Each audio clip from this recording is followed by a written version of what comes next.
மகர ராசி அன்பர்களே, பல கஷ்டங்களை மட்டுமே சந்தித்து கண்ணீரை மட்டுமே தொடச்சிட்டு இருந்த உங்களுக்கு முதல் முறையாக ஆனந்த கண்ணீரும் மகிழ்ச்சியும் வருவதற்கான ஒரு நேரம். என்ன சார் ஆனந்த கண்ணீர் இப்படிலாம் சொல்கிறீங்க? 3 வருஷமாக படாத பாடுபட்டோம், ஒரு உயிரிழப்பெல்லாம் சந்திச்சாச்சு. அது மட்டும் இல்லாமல் அதற்கு பிறகு திருமணம் நடந்தது, அதற்கு பிறகு குழந்தை பிறந்தது, அதுலேயுமே சின்ன சின்ன சிக்கல்கள்லாம் தாண்டி தான் குழந்தை பிறந்திருக்கு. அதுக்கு முன்னாடி ஒரு குழந்தையெல்லாம் இதாக இருக்குது. இந்த மாதிரி நிறைய பிரச்சனைகள்லாம் தாண்டி இருக்கேன் சார். என்ன சார் இப்படிலாம் சொல்கிறீங்க அப்படின்னு நினச்சிட்டு இருக்கிறவங்களுக்கு, தொழில் ரீதியாகவும் முடக்கத்தில் தானே சார் 1.5 வருஷமாக இருந்தோம் அப்படின்னீங்கன்னா, ஒரு குறிப்பிட்ட ஒரு 6 மாத காலமாகவே உங்களுக்கு லைட்டாக ஒரு ஒளிவட்டம் தெரிய ஆரம்பிச்சிருக்கும். தொழில் ரீதியாக இப்போ தான் சார் வருது அப்படிங்கிற மாதிரி நீங்கள் ஒரு பண விஷயமோ மற்ற விஷயமோ நீங்கள் வந்து ஓரளவு கிளவர் ஆகிட்டு தான் வந்துட்டு இருப்பீங்க. அந்த டைமில் கூட நிறைய வருமானம் ஈட்டக்கூடிய ஒரு குறிப்பிட்ட டைமில் கூட உங்களோட ஃபேமிலியை நீங்கள் விட்டு கொடுத்துருக்க மாட்டீங்க. உங்களோட லைஃப்பில் சின்ன சின்ன சந்தேகங்கள், அந்த மாதிரி கஷ்டப்படுத்துறது, இந்த வார்த்தைகள், ஒருத்தர் மேலே மூலியமாக நம்பிக்கை வைக்க மாட்டீங்க, இது மாதிரியே தான் போயிட்டுருப்பீங்க.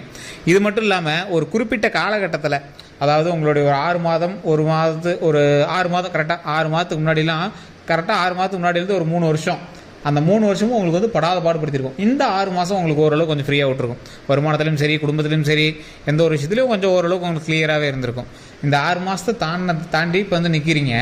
புது வருடமாக இருக்கும். ஸோ நிறைய வருமானம் வருமா, தொழில் நல்லா இருக்குமா, குடும்பம் நல்லா இருக்குமா அப்படின்னு, உடல் ஆரோக்கியம் நல்லா இருக்குமா அப்படின்னு கேட்குறவங்க ஒவ்வொரு லைனாக நான் சொல்கிறேன், அப்படியே கேட்டுகிட்டே வாங்க. அதே மாதிரி இது வந்து நான் மகர ராசிக்கு ஓவரால் ராசி பலன் நான் சொல்கிறேன். நீங்கள் என்ன பண்ணோம், தனிப்படையான ஜோதிடம் பார்த்து தெரிஞ்சுக்கணும். சில விஷயங்கள் ஒரு முக்கியமாக நீங்கள் வந்து கரெக்டாக இது பண்ணணும் அப்படிங்கிறவங்க ஜோதிடம் பார்த்து தெரிஞ்சுக்கணும். இப்போ நம்ம ராசி பலனில் மகர ராசியில் 10-15 கோடி பேர் இருப்பான். ஸோ அதில் நான் குறிப்பிட்டவங்களுக்குன்னு சொல்ல முடியாது. அதில் ராசி தனியாக இருக்குது, தசாபுத்தி தனியாக இருக்குது, நட்சத்திரம் தனியாக இருக்குது, லக்கணம் தனியாக இருக்குது. அது தகுந்தாறு போல் டிவிஷனாக பிரிஞ்சு வரும்.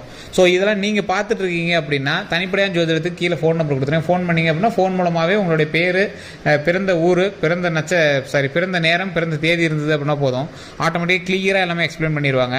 நிறைய அரசியல் பிரமுகர்களும் நிறைய விஐபிகளும், நீங்கள் எதிர்பார்க்காத ஆக்டர்ஸ் கூட நம்மகிட்ட விஐபி ஜோதிடர்கிட்ட நிறைய கிளியராக சீக்ரெட்டாக நிறைய ஜோதிடம் பார்த்துட்ருக்காங்க. உங்களுக்கும் வேணும் அப்படிங்கிற பட்சத்தில் ஜஸ்ட் நீங்கள் வந்து ஃபோன் பண்ணி நீங்கள் வந்து பேசிக்கலாம். கீழே டிஸ்கிரிப்ஷனில், யூடியூப்பாக இருந்தால் டிஸ்கிரிப்ஷனில் கொடுத்துருக்கேன், ஃபேஸ்புக்காக இருந்தால் ஸ்க்ரீன்லேயே நம்பர் ஓடிட்டு நீங்கள் ஃபோன் பண்ணிங்க அப்படின்னா போதுமானது. சரிங்க சார், இப்போ இந்த மகர ராசிக்கு வரும். ஃபஸ்ட்டில் வந்து அப்படியே சொல்லிடுறேன். இந்த ராசியை பொறுத்த வரைக்கும் குறிப்பிட்ட 18 வயசுக்குள்ளே இருக்கிற குழந்தைகளுக்கு எந்த ஒரு பாதிப்பும் கிடையாது. தொழில் ரீதியாகவோ இல்லை கல்வி ரீதியாகவோ ஏதாவது ஒன்று இருக்குது அப்படிங்கிற பட்சத்தில் நீங்கள் வந்து ஜோதிடத்தை நம்பிட்டு இருக்கக்கூடாது. கல்வி ரீதியான விஷயங்களுக்கு உங்களுடைய விருப்பத்தின்பால் நீங்கள் உள்ள சரி பண்ணிக்கணுங்க. அதே மாதிரி இடமாற்றம் இருக்கிறதுக்கான வாய்ப்புகள் இருக்குது. அதுக்கு தகுந்தாற் போல் நீங்கள் வந்து மூவ் பண்ணிக்கணும். சரி, அடுத்தது 18 வயசுக்கு மேலே இருக்கிறவங்க வேலைக்காக வெயிட் பண்ணிட்டு இருக்கீங்க அப்படின்னா, கவர்மெண்ட் சம்மந்தப்பட்ட வேலைகள் கொஞ்சம் டிலே ஆகிறதுக்கான வாய்ப்புகள் தான். ஸோ இருந்தாலும் உங்களுடைய தன்னம்பிக்கை விட்டுறாதீங்க. மகர ராசிக்கு அதிகமான அரசு உத்தியோகத்திற்கான வாய்ப்பு மகர ராசிக்கு இருக்குது. ஸோ அதனால் நீங்கள் வந்து ஹோப்பை கையில் விட்டுறாதீங்க. ஒரு நம்பிக்கை இருந்தது அப்படின்னா நம்பிக்கையோடு போராடுங்க, படிங்க, அதுக்கான ஸ்டெப்பு எடுங்க. அது இன்னைக்கு இல்லை அப்படின்னாலும் நாளைக்கு உங்களுக்கு வந்து உதவும். கண்டிப்பாக வந்து மகர ராசிக்கு வாய்ப்புகள் அதிகமாகவே இருக்குதுங்க. அதற்குன்னு அதையேவும் கையில் பிடிச்சிட்டு கூடாது. உங்களுடைய தொழில் சார்ந்த மகர ராசி பொறுத்தவரைக்கும் மல்டி டாஸ்க் பர்சன். இதை ஒன்று பண்ணிவிட்டு அதை ஒன்று பண்ணிவிட்டு இதை ஒன்று பண்ணிட்டு அதை ஒன்று பண்ணிகிட்டே இருப்பாங்க. ஸோ அது வந்து வளர்ச்சி தான் எங்களுக்கு கொடுக்கும். அவங்க என்ன ஆனாலும் பேக்கே அடிக்க மாட்டாங்க. ஸோ அதனால் மகர ராசி பொறுத்த வரைக்கும் ஒரு சைடாக மட்டும் கடிவாளம் கட்டிய குதிரையாக இல்லாமல் உங்களுக்கு தேவையானதை நீங்களே நிவர்த்தி பண்ணிக்கிட்டு அதற்கு மேலே படிக்க ஆரம்பிங்க. ஏன் அப்படி சொல்கிறேன் அப்படின்னா, மகர ராசி பொறுத்த வரைக்கும் எப்போவுமே மற்றவங்க நம்பி இருக்க மாட்டாங்க. எதுவாக இருந்தாலும் சுயம்பாக உருவாகக்கூடிய ஒரு ராசி மகர ராசி. இது மட்டும் இல்லாமல் இந்த மகர ராசியில் இருக்கிறவங்களுக்கு கல்வி ரீதியாக, தொழில் ரீதியாக நம்ம பார்த்தாச்சு. சரி, கல்வி ரீதியாக, வேலை வாய்ப்பு ரீதியாக பார்த்தாச்சு. இதில் ஒரு சிலர் தொழில் ரீதியாக பண்ணிகிட்டு இருக்கு. சார் தொழில் எப்படி பண்ணுறது, தொழிலில் எப்படி இருக்கும் அப்படிங்கிறவங்களுக்கு தொழில் இப்போ நீங்கள் பண்ணிகிட்டு இருக்கிற தொழிலில் ஒரு குறிப்பிட்ட வளர்ச்சி உங்களுக்கு தெரிய ஆரம்பிச்சிருக்கும். சரி, பெரிய வளர்ச்சி இல்லை, ஆனால் இன்னைக்கு நேரத்துக்கு மற்றவங்களுக்கோட இவ்வளோ வரல, எனக்கு இவ்வளோ வருது, பரவாயில்ல அப்படின்னு நினைக்கிற அளவுக்கு இருக்கும். அதை வெளியே சொல்ல முடியாத வருமானமாகவும் இருக்கும். லீகல் அப்படின்னு சொல்லுவாங்க, இல்லீகல் அப்படின்னு சொல்லுவாங்க. உங்களுக்கு இல்லீகல்னு சொல்ல முடியாது, ஆனால் ஒரு வகையில் வருமானம் வந்துட்டுருக்கும். இது இல்லீகல்னு தான் சார், இருந்தாலும் வருதுங்க அப்படிங்கிற மாதிரி தான் உங்களோட ராசியில் இப்போ இந்த 12 நாட்களில் இருக்கும். சரி, பொண்ணு செய்கிற வேலை வந்து லீகல், அதில் இப்போ வருமானம் வந்துட்டு இருக்கிறது கொஞ்சம் இல்லீகல். அதை இப்போ தவிர்க்கவும் முடியல, தவிர்த்தா அதில் இது மூவே ஆகாது அப்படிங்கிற ஸ்டேஜில் தான் நீங்கள் வந்துருப்பீங்க. அதே மாதிரி அதன் மூலமாக தொழிலுக்கு பாதிப்பு வராமல் இருந்தால் உங்களுக்கு சந்தோஷம் தான். தொழிலுக்கு சின்ன சின்ன பாதிப்புகள் உங்களுக்கு வந்து கூட போயிருக்கும் நடுவில். ஸோ அதனால் தொழில் ரீதியாக எந்த ஒரு பாதிப்பு வராமல், ஒரு டாக்குமெண்ட்டு, கவர்மெண்ட் சம்மந்தப்பட்ட இதெல்லாம் எந்த ஒரு பாதிப்பு இல்லாமல் கிளியராக வச்சுக்கோங்க. டேக்ஸு, ரெவன்யூ டிபார்ட்மெண்ட்டு, இதெல்லாம் எல்லா விஷயமே நீங்கள் கொஞ்சம் கிளியராக பார்த்து பக்குவமாக வச்சுட்டீங்க அப்படின்னா இஷ்யூஸே கிடையாதுங்க. அதே மாதிரி திருமணத்திற்காக வெயிட் பண்ணிகிட்டு இருக்கீங்க. திருமணத்துக்காக வெயிட் பண்ணுறவங்களாம் ஒரு 1.5 வருட காலங்களுக்கு முன்னாடி வந்து உங்களுக்கு வந்து திருமண யோகம் வந்து ஜாயின் ஆகி 2 வருட காலம், 2ன்னே சொல்லலாம், 2 வருட காலமாக உங்களுக்கு வந்து திருமண யோகம் ஜாயின் ஆகிருக்கும். அதற்கு பிறகு குழந்தை இல்லாதவங்களுக்கு குழந்தை வரம் கிடைச்சிருக்கும். அதே மாதிரி சென்ற வருடம் குழந்தைக்காக மருத்துவ ரீதியாக அதிக செலவுகளை நீங்கள் சந்திச்சிருப்பீங்க. மன கஷ்டங்கள் அதிகமாக நீங்கள் சந்திச்சிருப்பீங்க. அது எல்லாமே கொஞ்சம் கொஞ்சமாக தான் சரியாயிட்டு அப்படிங்கிற மாதிரி நீங்கள் வந்து பார்த்துட்ருப்பீங்க. சரி சார், இதெல்லாம் ஓகே. ரொம்ப நாளாக இந்த உடல் ரீதியான விஷயங்களில் ரொம்பவே ஒரு மாறி இருக்குது சார். இது என்ன பண்ணுறதே தேவையில்லை சார். கட்டாயம் உடல் பயிற்சி உங்களுக்கு தேவை. மகர ராசிக்காரர்கள் கட்டாய உடல் பயிற்சி, அந்த உடல் பயிற்சி மூலமாக உங்களோட உடம்பை வந்து நீங்கள் கரெக்டாக பார்த்துக்கணும். அதே மாதிரி ரத்த ஓட்டம் சம்மந்தப்பட்டது, உடல் ஆரோக்கியம், கால் கை சம்மந்தப்பட்டது, வயிறு சம்மந்தப்பட்ட விஷயங்களை ரொம்பவே கவனமாக இருக்கணும் சார். உடம்புல எல்லா பார்த்துன்னு சொல்லிட்டீங்களே, ஓவரால் நீங்கள் வந்து பார்த்துருக்க வேண்டிய நேரம் அவ்வளோதான். ஏன்னா ஒரு சைடு உங்களுக்கு நல்லா இருந்துச்சு அப்படின்னா ஒரு சைடு வந்து கொஞ்சம் பார்த்துருக்கணும். இப்போ உங்களுக்கு தொழில் ரீதியாகவும் வருமான ரீதியாகவும் ஓரளவுக்கு லக்கு கிடைக்கிற நேரம். அப்போ நீங்கள் எதில் பார்த்துக்கணும், உடல் ரீதியாகவும் மன ரீதியாகவும் கொஞ்சம் கவனமாக இருக்கணும். ஏன்னா ஏற்கனவே தூக்கமின்மையினால் நீங்கள் சில கஷ்டங்கள்லாம் பட்டிருப்பீங்க. அந்த தூக்கமின்மையெல்லாம் கொஞ்சம் சரி பண்ணி பார்த்து பக்குவமாக இருந்துக்கணும்.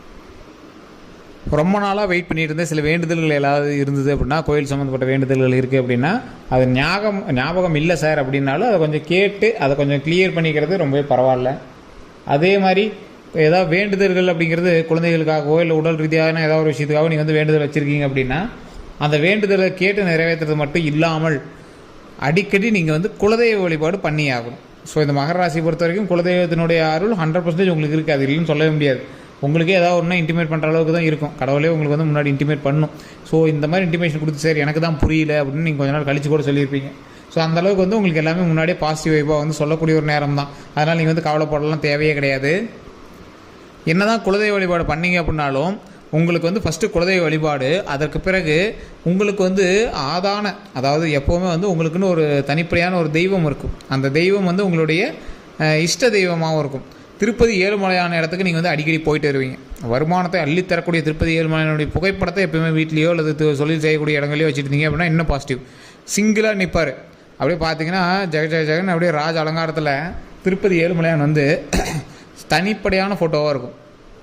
அதை வச்சு வணங்குனீங்க அப்படின்னா உங்களுக்கு வந்து ரொம்பவே நல்லது.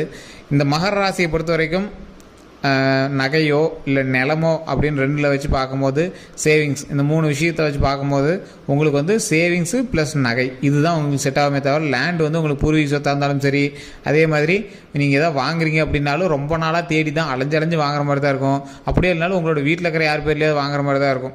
ஸோ நில சம்மந்தப்பட்ட விஷயங்களில் நீங்கள் கொஞ்சம் பேக்கு தான். ஸோ அதனால் நீங்கள் வந்து இப்போதைய காலகட்டத்தில் உங்களுக்கு பேக்கு தான். என்னைக்காவது உங்களுக்கு வந்து வாய்ப்புகள் அமையும். தற்போதைய காலகட்டத்தில் உங்களுக்கு வந்து பேக்கு தான். அதை கொஞ்சம் பார்த்து பக்குவமாக மூவ் பண்ணுறது ரொம்ப ரொம்ப நல்லது. அதே மாதிரி டாக்குமெண்ட் ரீதியான விஷயங்கள், ஏற்கனவே உங்களோட தந்தை பேர்லேருந்து மாறுது, உங்களுடைய தாய் பேர்லேருந்து மாறுது அப்படின்னா அதெல்லாம் கொஞ்சம் பார்த்து பக்குவமாக ஃபைல் வந்து மூவ் பண்ணுறது மாதிரி நீங்கள் கொஞ்சம் தெளிவாக வந்து வச்சுக்கோங்க. கவர்மெண்ட் சம்மந்தப்பட்ட பட்டாக்கள்லாம் நீங்கள் கொஞ்சம் கவனமாக இருங்க. உங்களுடைய நிலம் அளக்கிறது உங்களுக்கு தெரியாமல் யாருக்காவது பட்டா மாறி இருக்குது அப்படிங்கிற பட்சத்தெல்லாம் கொஞ்சம் கிளியராக அதை பார்த்து பக்குவமாக மூவ் பண்ணுறதுல கொஞ்சம் தெளிவாக இருந்துக்கோங்க சார். இதெல்லாம் நிலம் சம்மந்தப்பட்டு, உடல் சம்மந்தப்பட்டது, உயிர் சம்மந்தப்பட்டது எல்லாமே சொல்லியாச்சு. இப்போ கவனமாக இருக்கிறது எதில்? மகர ராசி பொறுத்த வரைக்கும் எங்களோட வாகனத்தை யார்கிட்டையும் கொடுக்க மாட்டாங்க. கொஞ்சம் பார்த்து பக்குவமாக இருக்கிற மாதிரி தான் விடுவாங்க. அந்த வாகன விஷயங்களில் நீங்கள் ரொம்ப கவனமாக இருங்க. 2 வீலராக இருந்தாலும் சரி, 4 வீலராக இருந்தாலும் சரி, நீங்களே ஓட்டிகிட்டு போகிறீங்க இல்லை ஃப்ரெண்ட்ஸ்கிட்ட கொடுத்து ஓட்டுறீங்க, வேறு ஏதாவது ஒரு காரணத்துக்காக அனுப்பிச்சி விட்றீங்க, இல்லை ஏதோ ஒரு மேட்டருக்காக நீங்கள் வந்து பண்ணுறீங்க அப்படின்னா ரொம்ப கவனம் தேவை. அதே மாதிரி உங்களுடைய வாகனம் லைசன்ஸு, இன்சூரன்ஸு, இந்த மாதிரி நீங்கள் போலீஸ்கிட்ட மாட்டுறது, இந்த மாதிரி விஷயங்கள்லேருந்து கொஞ்சம் தவிர்க்கிற மாதிரி கொஞ்சம் கிளியராக இருந்துக்கோங்க. எல்லாமே பர்ஃபெக்டாக இருக்குது சார் அப்படிங்கிற மாதிரி ரெடி பண்ணி வச்சுக்கோங்க. கார் இன்சூரன்ஸ் கட்டாமல் தான் கட்டுறது, பைக் இன்சூரன்ஸ் கட்டாமல் தான் கட்டுறது, புக்கு இல்லாமல் இருக்கிற வண்டி ஓட்டுறது, இந்த மாதிரி இதெல்லாம் கொஞ்சம் பார்த்து சரி பண்ணிக்கணும். ஏதாவது புக்கு மிஸ் ஆகிடுச்சு சார் அதெல்லாம் வாங்குங்க. ஏதோ ஒன்று ஆர்சி ரீதியாகவோ இல்லை இந்த வாகன ரீதியான பிரச்சனைகளை கொஞ்சம் மாட்டாமல் இருங்க சார், அவ்வளோதான். இல்லை சும்மா நின்றுட்டு வண்டி மேலே கொண்டு போய் வண்டி விட்டுரு சார், வண்டி பழகிறேன்னு இந்த டைமில் உங்களுக்கு வண்டி பழகிறதுக்கான நேரம் இல்லை. அதை கொஞ்சம் பார்த்து அந்த காலகட்டங்கள் தாண்டி பிறகு நீங்கள் வந்து இது பண்ணலாம். வண்டி வாங்கலான்னு இருக்கும் சார், உங்கள் பேரில் அல்லது வேற எங்கள் பேரில் வாங்க. உங்கள் பேரில் ஃபஸ்ட்டு தனிப்படையான ஜோதிடம் பார்த்துட்டு வேற எங்கள் பேரில் கூட வாங்குறதுனால வாங்கலாம். ஸோ இது எல்லாமே வாகனம் சம்மந்தப்பட்ட விஷயங்களில் பார்த்து கவனமாக இருக்கணும், அவ்வளோதான். ஓட்டுறது ரொம்ப ரேஸ் ஓட்டுறோம், ஸ்டைலாக ஓட்டுறோம், இதெல்லாம் இப்போ வேண்டவே வேண்டாம். பார்த்து பக்குவமாக வாகனம் ஓட்டணும். இரவு நேரங்களில் வாகனம் ஓட்டுறதோ இல்லை லாங் ட்ரைவ் போகிறதோ தவிர்த்துக்கோங்க. ட்ரிப்பு போகிறீங்க, லீவ் இருக்குது, அதுன்னா கொஞ்சம் பார்த்து பத்திரமா போயிட்டு வாங்க. அது மட்டும் தான், மற்றபடி எந்த ஒரு இஷ்யூவும் கிடையாது. அதே மாதிரி ஒரு 10 பேருக்கு அன்னதானம் வழிங்க, அது ரொம்ப நல்லது. நீங்கள் வந்து ஓம் திருப்பதி ஏழுமலையானை போற்றி, ஓம் திருப்பதி ஏழுமலையானை போற்றி, ஓம் திருப்பதி ஏழுமலையானை போற்றி அப்படின்னு மறக்காம 3 டைம் கமெண்ட் செக்ஷனில் பதிவிட்டுட்டு வீட்டில் ஃப்ரீயாக இருக்கும்போது 7 டைம் சொல்லுங்கள். இது காலையில் சொல்லும் போது 3 டைம் கமெண்ட் செக்ஷனில் திருப்பதி ஏழுமலையானை போற்றி, ஓம் திருப்பதி ஏழுமலையானை போற்றி அப்படின்னு சொல்லுங்கள். வீட்டில் இருக்கும்போது 7 டைம் எந்த டைமில் நீங்கள் வந்து சாமி கும்பிடுங்களோ அந்த டைமில் சொன்னீங்க அப்படின்னா போதுமானது. இதே வந்து நீங்கள் ஃபேஸ்புக்கில் இந்த வீடியோ பார்த்துருக்கீங்க அப்படின்னா பிடிச்சிருந்ததுன்னா லைக் பண்ணுங்கள், உங்களோட நண்பர்களுக்கு பகிருங்க. இதுவரை நம்ம சேனலை சப்ஸ்கிரைப் பண்ணாமல் தான் சப்ஸ்கிரைப் பண்ணிட்டு பக்கத்தில் பெல் பட்டன் மறக்காம ப்ரெஸ் பண்ணிக்கோங்க. ஃபேஸ்புக்கில் பார்க்குறீங்கன்னா ஃபாலோ பண்ணிக்கோங்க. எல்லோருக்கும் நன்றி நண்பர்களே. உங்களுக்கு தனிப்படையான எந்த ஒரு டவுட்டாக இருந்தாலும் சரி ஃபோன் நம்பர் கொடுத்துருக்கோம், டிஸ்கிரிப்ஷனில் இருக்குது, மேலே அதே மாதிரி ஸ்க்ரீனில் இருக்குது. நீங்கள் ஜஸ்ட் ஃபோன் பண்ணிங்க அப்படின்னா ஃபோன் மூலமாக உங்களோட ப்ராப்ளம் எல்லாத்தையும் சால்வ் பண்ணுவோம். எல்லோருக்கும் நன்றி. பிரபல ஜோதிடர் நம்பர் தான் கொடுத்துருக்கோம், ஜஸ்ட் எதுவாக இருந்தாலும் கால் பண்ணி கேட்டுக்கலாங்க. நன்றி.